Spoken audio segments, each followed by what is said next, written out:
Muy buenos días. El día de hoy vamos a hacer repaso de personal social. ¿Sí? Todos atentos, por favor, para que puedan entender la clase del día de hoy.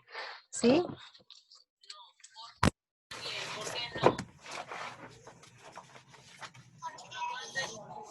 ¿A cuánto equivale 600 decenas?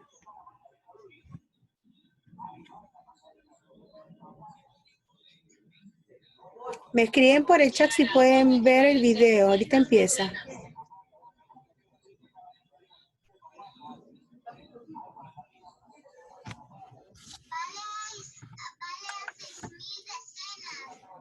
Todavía, ¿no? Sí, tienen razón. Ya sale, no se preocupen, ya sale el video. Está lenta mi máquina, pero ya va a salir. Presentamos a la cultura Paracas, famosa por sus trepanaciones y mantos.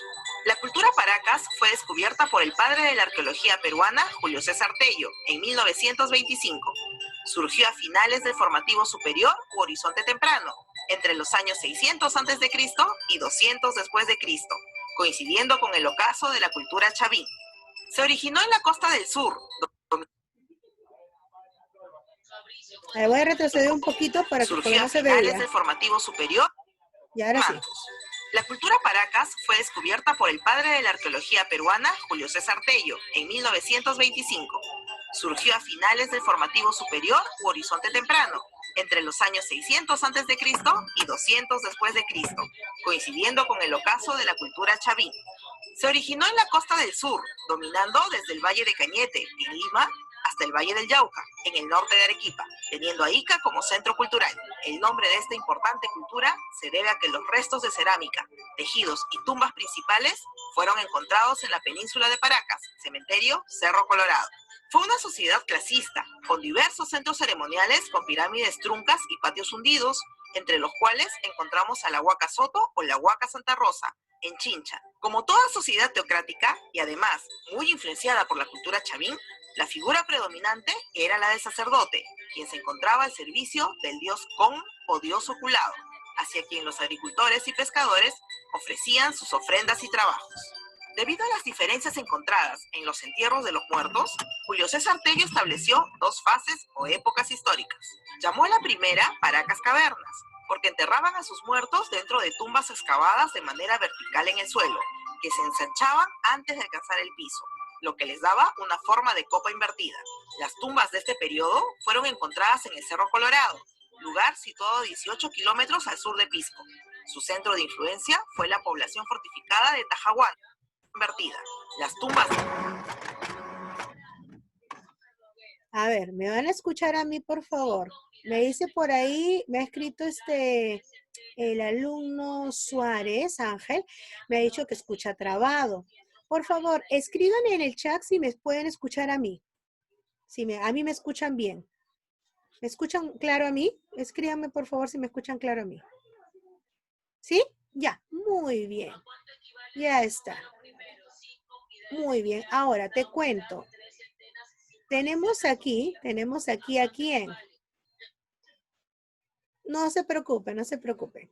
Escúchenme a mí, por favor. Pasa lo siguiente, que tenemos a un personaje que estudió esta cultura. ¿Quién es ese personaje que estudió la cultura? Julio César Tello. Julio César Tello estudió esta cultura. ¿De qué cultura estamos hablando? De la cultura Paracas, que es conocida por hacer trepanaciones craneanas y también, ¿qué cosa más hacía Paracas? Ya tenía mantos muy hermosos. Paracas tenía trepanaciones y mantos. ¿Qué es una trepanación, Miss? Una trepanación es cuando abren el cráneo, ¿ya? ¿Y quién le estudió? Otra vez, Julio César Tello, ¿ya?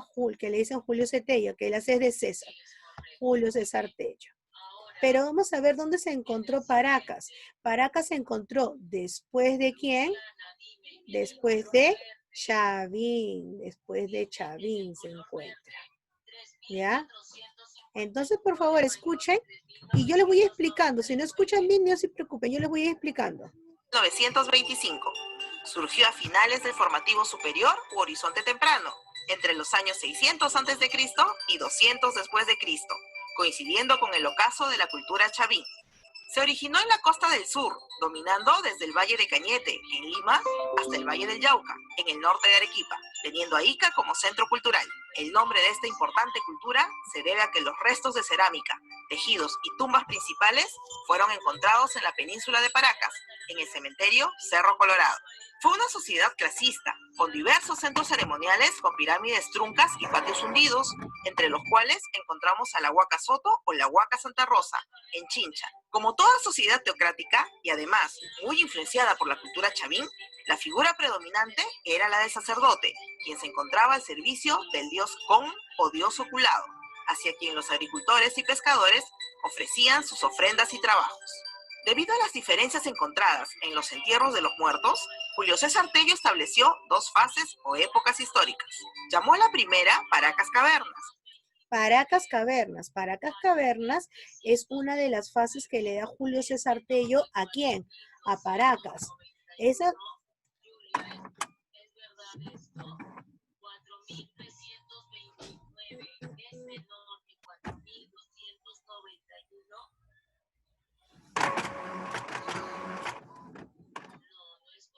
Paracas Cavernas tiene unas tumbas que son como, esas tumbas son cuadradas, o Paracas Cavernas tiene unas tumbas que son en forma de botella. A ver, ¿quién me dice? ¿Se acuerdan? A ver, vamos a ver quién me lo dice. Les cuento. Paracas Cavernas tiene tumbas que son en forma de botella. Miren Porque así. enterraban a sus muertos dentro de tumbas excavadas. Mira, tumba en forma de botella, ¿ves? Esto como si fuese el cuello de la botella y esto el contenido. Pero estas cosas celestitas que están apareciendo aquí, ¿qué cosas son? Ahí, esos son, ¿qué cosa? Mantos, ¿ya? Pero esos mantos se envuelven en una momia. Entonces ahí habían fardos funerarios, ¿ya? Fardos funerarios. Entonces, ¿así enterraban a quién? Así enterraban a sus muertos. Y sus muertos estaban en forma, ¿qué cosa? En forma fetal. ¿Qué significa que estaban en forma fetal? Que parecían que estuvieran enterrados como bebés. ¿Ya? Como bebés estaban enterrados, ¿sí? Así parecía. Disculpen, está sonando mi impresora, voy a apagar. Ya está. Entonces, así estaban enterrados sus muertos, en una posición fetal, como bebés. ¿Ya? Pero ¿por qué dicen que estaban enterrados así? Porque de repente iban a volver a nacer, porque los paracas creían en una vida después de la muerte. Entonces, por ello, muy bien. ¿Ya? Vamos a seguir entonces. Me están preguntando por mis victorias. Sí, yo hoy día no he entrado, pero voy a entrar a la próxima clase, espero yo, para que puedan, darle un saludito. ¿Ya? Ha entrado en mi clase anterior con tercero de primaria. Pero ya voy a decirle que entre con quinto también, porque también queremos saludarlo por aquí. Muy bien, entonces, Paracas, ¿quién la descubrió? Julio César Tello. Paracas la descubrió Julio César Tello. Muy bien. ¿Qué más sabemos de Paracas? Que tiene dos fases. Fase cavernas y fase necrópolis. Y la fase cavernas es que enterraban a sus muertos en una tumba tipo botella. Y ahí estaban todos envueltos en mantos y en forma de feto, porque creían, como dicen sus compañeros, en una vida después de la muerte. Por eso que le ponían a veces comidita, les ponían joyas, les ponían cosas para que puedan regresar a la vida. De manera vertical en el suelo, que se ensanchaban antes de alcanzar el piso, lo que les daba una forma de copa invertida. Las tumbas de este periodo fueron encontradas en el Cerro Colorado, lugar situado a 18 kilómetros al sur de Pisco. Su centro de influencia fue la población fortificada de Tajahuana, a orillas del río Ica, en Ocucaje. Los cuerpos estaban envueltos en tejidos y presentaban cráneos con deformación artificial y trepanaciones. Al principio rendían culto a un ser ocular, un personaje sin cuerpo, con solo ojos y boca. Después, este ser adquirió la forma de un personaje temible que portaba un cuchillo y una cabeza trofeo en sus manos. La segunda fase fue denominada Paracas Necrópolis, ya que los cementerios descubiertos en Huaricayán y Cabeza Larga eran rectangulares y más sofisticados, divididos en varios compartimientos o cámaras subterráneas que simulan una ciudad de muertos. Aquí, los pobladores enterraban a los integrantes de la casta dominante, como los sacerdotes militares. Esta división de la cultura Paracas se aceptó durante mucho tiempo, hasta que las últimas investigaciones han concluido que la denominada Paracas Necrópolis pertenece en realidad a otra tradición cultural, la cultura topará. Los fardos funerarios encontrados muestran la habilidad de los paracas para enterrar a sus muertos, a quienes realizaban previamente la momificación y sometían al cadáver a fuego lento con el objetivo de disminuir su tamaño. Luego, los envolvían en telas finamente bordadas junto con alimentos. ¿Ves? Te das cuenta que hay unas recientes investigaciones que dicen que Julio César Cetello había dicho de que había dos fases, fases caverna y fases necrópolis. La fase caverna tenía a a las momias, estaban en donde estaban en unas tumbas en forma de botella, pero la necrópolis habían encontrado una zona donde habían como rectángulos y dentro de los rectángulos bastantes fardos, que los fardos son los telares que envuelven a las momias, pero últimas investigaciones dicen que esa es otra cultura que se llama topará. ¿Ya? Ahora, con respecto a las momias paracas, te das cuenta de cómo están sus rodillas, están hacia arriba para su pecho y sus manos están en su cara, ¿ya?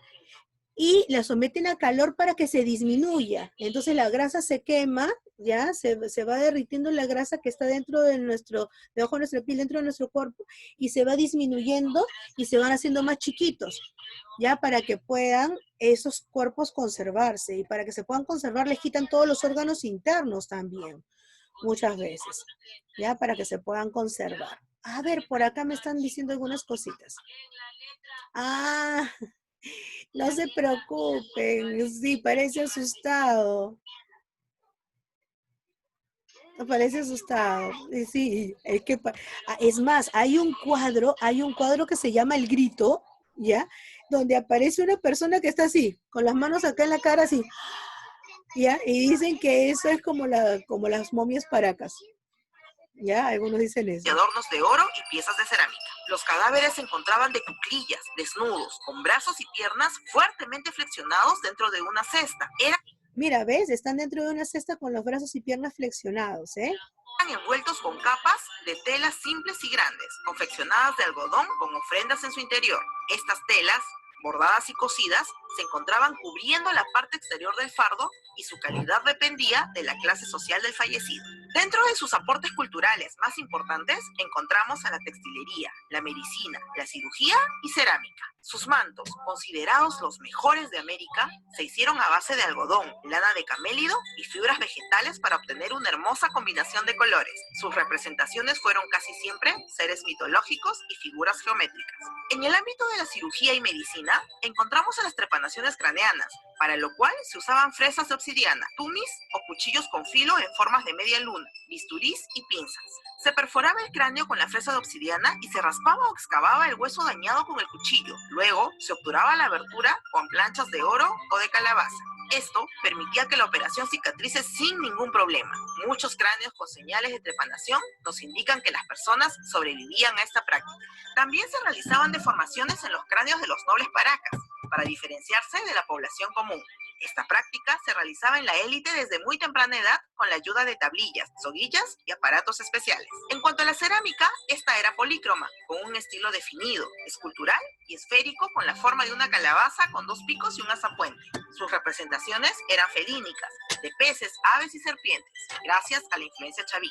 En su etapa final, encontramos un estilo monócromo y colores crema precombustión. Paracas comenzó su decadencia 800 años después de su surgimiento, prolongando su existencia hasta la primera época del Intermedio Temprano, convirtiéndose así en puente entre las culturas chavín y nazca, pudiendo incluso afirmarse que la fase final de los Paracas es en realidad la fase inicial de la cultura nazca, la que heredaría todas sus tradiciones. Entonces tenemos así, ¿ah? Lo que hemos visto, Chavín, Paracas y Nazca. Paracas está entre Chavín y Nazca. No te olvides de compartir nuestra historia y suscribirte a nuestro canal para no perderte ninguno de nuestros videos. Presentamos a la cultura Paracas. Muy bien, entonces, eso tenemos uno. Atentos a lo siguiente, atentos a lo siguiente. Ok, atentos a lo siguiente. Ya saben los datos, ténganlos en cuenta. Muy bien. La letra D, Valentina Venero.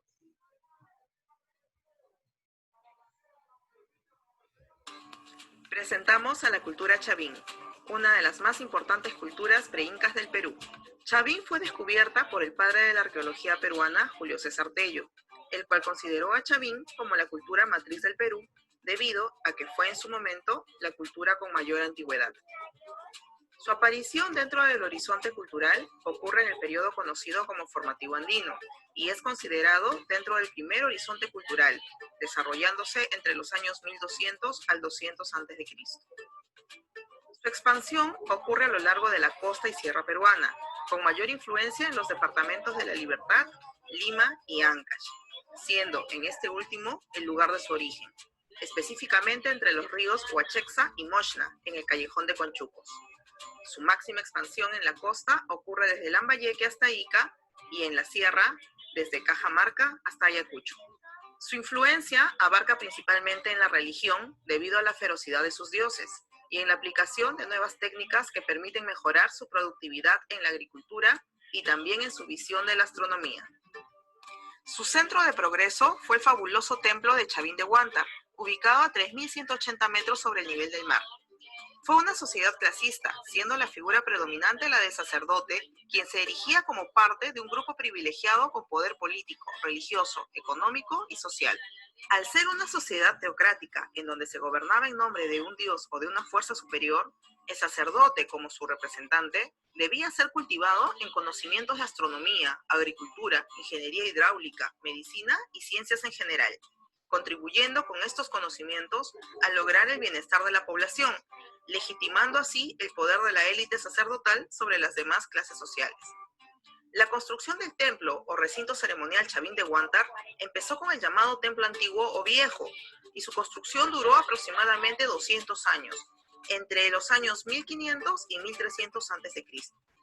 Fue decorado con cornisas, lápidas, frisos y dinteles tallados con los dioses que gobernaban Chavín, entre los cuales resalta el llamado Dios sonriente.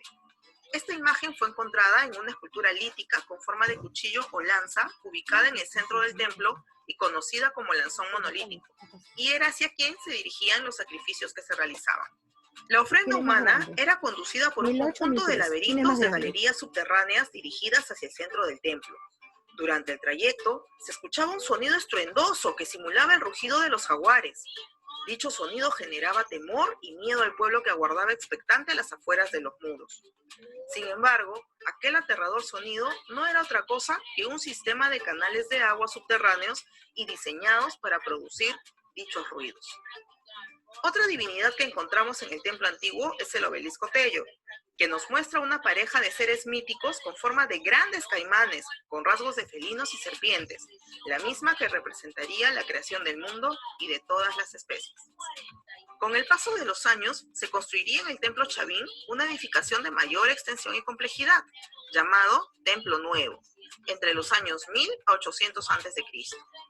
En esta nueva edificación resalta el estilo arquitectónico de la fachada del templo y la impresionante portada de las Falcónidas, los cuales tienen grabadas al lado de cada columna a un personaje híbrido parado de frente con la cara de perfil mirando hacia arriba. También destaca la conocida Estela Raimondi, o dios de los báculos, divinidad que terminó desplazando al lanzón monolítico. Las esculturas sobre los dinteles y columnas, conocidos como cabezas clavas, se caracterizan por un repertorio esencialmente antropomorfo, donde los rostros humanos se mezclan con las de jaguares, serpientes, cóndores y caimanes, lo que representaría la transformación del sacerdote en un personaje con rasgos felínicos. El arte chavín fue variado, resaltando principalmente en una extensa variedad de esculturas líticas, sus acabados en cerámicas y el detalle de sus figuras textiles. La cultura chavín comenzó a decaer 500 años después de su surgimiento, fragmentándose en varias partes. Durante los siguientes 1000 años, diversas culturas regionales aparecieron para ocupar el vacío que dejó esta importante cultura. Sin embargo, su influencia perduró en el tiempo. Los habitantes mochicas, por ejemplo, 300 años después, recobrarían los motivos chavinenses en sus famosas cerámicas, mientras que los habitantes de Tiahuanaco comenzarían a adorar a un dios de los báculos similar a la imagen de la Estela Raimondi, cuyo culto llegaría a expandirse por toda la sierra peruana. Presentamos a la cultura. Ya, escúchame aquí. La cultura chavín fue descubierta también por Julio César Tello. Entonces, tanto Chavín como Paracas es por Julio César Tello. La cultura chavín es una cultura llamada cultura matriz. ¿Ya? ¿Por qué? Porque de ahí salen todas las demás culturas. ¿La cultura qué? La cultura chavín, cultura matriz, donde tenemos las cabezas clavas, tenemos el obelisco de Tello y el lanzón monolítico. Y los sacerdotes se ponían unos dientes así largos para asemejarse ¿a qué? Para asemejarse a los felinos, porque es como, y como ellos tenían dioses felinos, es como si el sacerdote tomara la forma del dios felino para que tuvieran miedo y dieran las ofrendas. ¿Te das cuenta? Vamos a trabajar las habilidades con el arte, ¿ya? Vamos a trabajar las habilidades con el arte. Dime, Luciana. ¿Ya? Ah, dice, por ejemplo, Elías, como en lo que es Paracas, cómo se curaba el cráneo. Lo que pasa es que aquí lo abrían, por ejemplo, abrían aquí en la cabeza, le ponían una placa, ¿ya? Una placa le ponían aquí, y esa plaquita que le ponían, luego se iba adheriendo, ¿qué? Al mismo huesito, y pasaban los años, y hasta ahora hay eso, hasta ahora hay prótesis, se ponen prótesis a veces de metal, o de, ¿no? Se ponen aquí en la cabeza cuando haya habido de repente alguna operación, ¿ya? O sea que sí pasa, sí pasa. Vamos a ver otro. Dime, Mota, cuéntame, mientras voy sacando mi video, cuéntame, ¿qué me querías decir? ¿Las personas no se morían cuando hacían eso? Seguramente algunos se morían, seguramente que sí, ¿eh? Pero hay algunos que vivían, ¿por qué? Porque se han dado cuenta de que... Presentamos a la cultura nazca, famosa por Se han dado cuenta que los huesitos de ese tiempo, los huesitos de ese entonces todavía quedan, ¿ya? El cráneo, pero el hueso ¿cómo te digo? Se ha mimetizado con la plaquita, haciéndolo uno solo, ¿ya? Haciéndolo uno solo. O sea, quiere decir que sí es posible. Quiere decir que sí es posible, porque hasta ahora podemos verlo en el Museo de Arqueología y Antropología de Pueblo Libre, podemos ver que hay cabezas, hay cráneos en los cuales nosotros podemos ver que sí, la placa se ha adherido al hueso del cráneo. O sea que la persona sobrevivió. ¿Ya? La persona sobrevivió. Enigmáticos geoglifos. La cultura nazca fue descubierta por el arqueólogo alemán Federico Max Uhle en 1900. A ver, me escriben por favor si pueden ver lo que yo les estoy enseñando, ¿eh? Si pueden ver la de Nazca, vamos a ver ahorita. ¿Sí? Ya. 201. Surgió en el periodo denominado intermedio temprano, entre los años 200 a.C.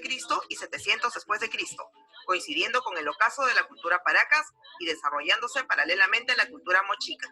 Se desarrolló en el valle de Río Grande, en la provincia de Nazca, en Ica, y durante su mayor florecimiento se extendió desde Chincha por el norte hasta el valle de Acarí por el sur, en la provincia de Carabelí, en Arequipa. A pesar de ser Nazca un valle en medio del desierto, sus pobladores lograron desarrollar la agricultura gracias a la construcción de numerosos canales y acueductos subterráneos que permitieron aprovechar racionalmente el agua de los manantiales, puquios o caudales de ríos para aliviar el problema recurrente de la sequía propia de la región. Estas construcciones hicieron que los nazcas sean considerados los mejores ingenieros hidráulicos del Perú antiguo. O sea, mientras Chavín va a ser la primera cultura, ¿ya? Mientras Chavín va a ser la primera cultura y Paracas va a ser los cirujanos del Perú, los primeros cirujanos del Perú. Ellos son los que mejores trabajan con qué, con el agua, ¿ya? Porque hacen canales, esos van a ser ingenieros hidráulicos, porque son los que mejor trabajan con el agua, porque su zona es una zona bastante desértica, entonces tienen que hacer llegar el agua a donde están ellos, ¿ya? ¿Ya? Logrando cultivar, entre otros, el maíz, frijol, yuca, lúcuma y payares. Fue una sociedad clasista y teocrática, teniendo como centro religioso y político a la ciudad de Cahuachi, a 6 kilómetros de Nazca, la misma que estaba compuesta por más de 40 cimas piramidales coronadas por estructuras de adobe. La pirámide más grande consistió en 6 terrazas superpuestas que excedían los 20 metros de altura. Durante las ceremonias religiosas, las cabezas de los enemigos eran cortadas y preparadas como trofeos y enterradas en rituales destinados a favorecer la fertilidad de la tierra. El sacerdote, como figura predominante, tenía el poder para organizar y ejecutar el trabajo comunitario y dirigir las actividades ceremoniales. Se encontraba al servicio del mismo dios Paracas, Con, quien era el creador del mundo y de los hombres. Otro de sus dioses era un ser híbrido de felino, pez y ave, conocido con el nombre de Botu. Entonces tenemos al dios Con y el dios Boto. Aquí está el dios Con y acá está el dios Boto. Entonces, hemos visto que también el dios Con también está para la cultura Paracas. ¿Por qué? Porque Nazca surge después de Paracas, entonces tienen algunas cosas en común. De felino, pez y ave, conocido con el nombre de Botu. Los nazcas, además de construir acueductos subterráneos, también son responsables de la construcción de las famosas líneas de Nazca, enigmáticas figuras geométricas dibujadas sobre las pampas de Nazca. Estas enormes figuras solo pueden ser apreciadas en toda su magnitud desde el aire o desde las colinas cercanas, ya que se extienden por un perímetro de 50 kilómetros de largo por 15 kilómetros de ancho, cruzando diferentes ciudades en la región. Los dibujos de mayor tamaño son un pájaro con casi 300 metros, un lagarto de 180 metros, un mono, un cóndor y un pelícano, todos con 135 metros, y una araña de 42 metros. Las líneas de Nazca fueron encontradas por el arqueólogo peruano Toribio Mejía Xespe en 1927 y han sido estudiadas desde 1941 por la arqueóloga alemana Maria Reich, quien dedicó gran parte de su vida a su estudio y conservación, motivo por el que se le conoce como la Dama de la Pampa.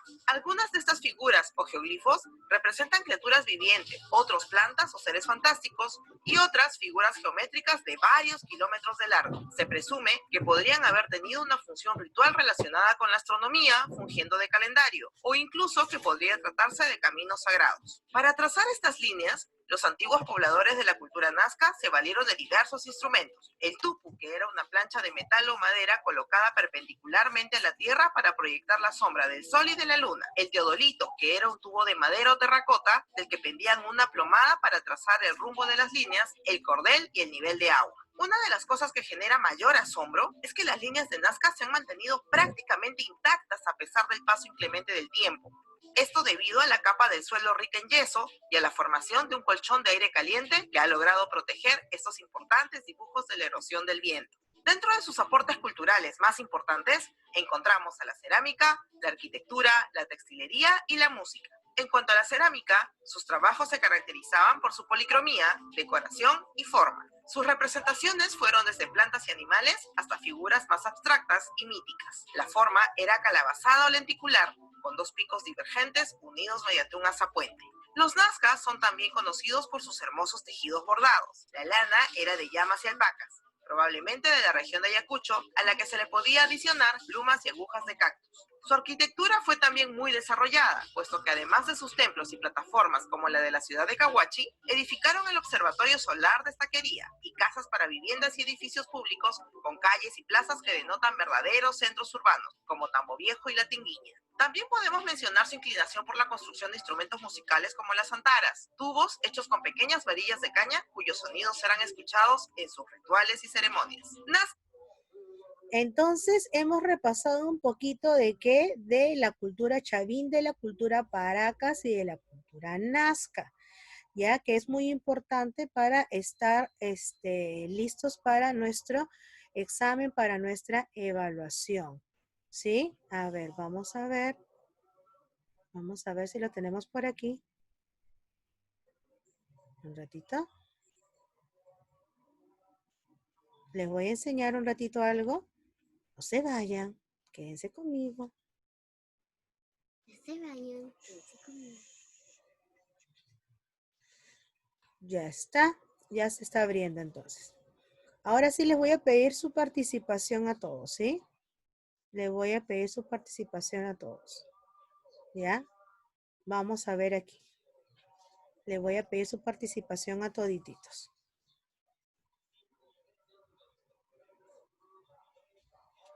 Ya está. Aquí dice, se realizaron las primeras pinturas rupestres y se ubicaron en Tacna. ¿Cómo se llama? ¿Cómo se llama los que realizaron las primeras pinturas rupestres y se ubicaron en Tacna? ¿Cómo se llaman los que realizaron las primeras pinturas rupestres y se ubicaron en Tacna? Por favor, si están con la respuesta ya y saben de qué estamos hablando, háganmelo saber por medio del chat. Si ya saben la respuesta, háganmelo saber por medio del chat. ¿De quién estamos hablando? ¿De quién estamos hablando? A ver. Toque pala, muy bien. Entonces, ¿qué cosa hacemos acá? Le vamos a poner, ¿ya? Escribimos acá. Toque pala.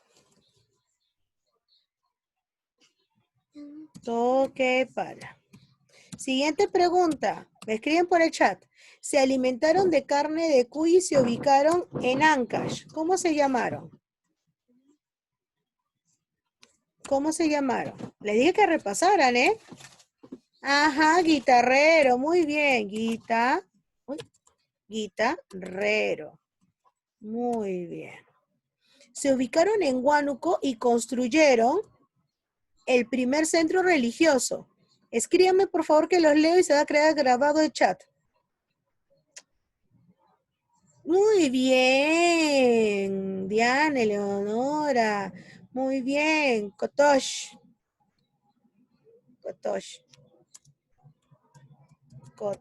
Muy bien. Se está grabando el chat para yo ver quiénes están participando, así que escríbanme. ¿Cuál es la ciudad sagrada más antigua? ¿Cuál es la ciudad sagrada más antigua del Perú y de América? Está en su fichita de clase. Sí, por favor, vuelvan a entrar. Caral. Si se corta y no hemos terminado, vuelven a entrar. Caral. ¿Cuál es la cultura matriz del Perú conocida por sus cabezas clavas? Cultura matriz del Perú conocida por sus cabezas clavas. Ajá, Chavín. Muy bien, Chavín. ¿Quién descubrió Paracas y Chavín? ¿Quién descubrió Paracas y Chavín? Los leo. Julio, muy bien, Julio. La C de César, te cuento, la C de César. César Tello. ¿Qué forma tenían las tumbas de los periodos cavernas y necrópolis? Cavernas, a ver, cavernas y necrópolis. El periodo cavernas tenía sus tumbas en forma de botella. Y necrópolis, a ver quién me pone necrópolis. ¿Forma qué? Forma rectangular, hay que ponerle. Rectangular. Hay algunos que me han puesto de cuadrado ya, rectangular. ¿Quiénes fueron considerados los primeros cirujanos del Perú antiguo? Nasco Paracas, a ver quién se acuerda. Nasco Paracas. Trepanaciones, acuérdense. Paracas, muy bien, Paracas. Gracias. Dice, ¿qué cultura se ubicó antes de Mochica? ¿Ya? Antes de Mochica y después de Paracas. Nazca. Muy bien, Nazca, tienen razón. El nombre de 4 geoglifos. Uy, creo que ya no van a necesitar entrar porque estamos terminando. 4 geoglifos. ¿Cuáles son? La araña. ¿Qué más? La lagartija, el astronauta, el colibrí. Y el otro es indicar los nombres de los autores de las teorías, autoctonista, asiática, australiana y oceánica. Entonces ya saben, terminan esta fichita. Ya no es necesario que entren de nuevo porque ya esto de acá ya lo pueden hacer ustedes. El video va a estar en mi canal, por favor, miren mi canal. Frenchy Yulisa Garrigo Cajo, miren mi canal.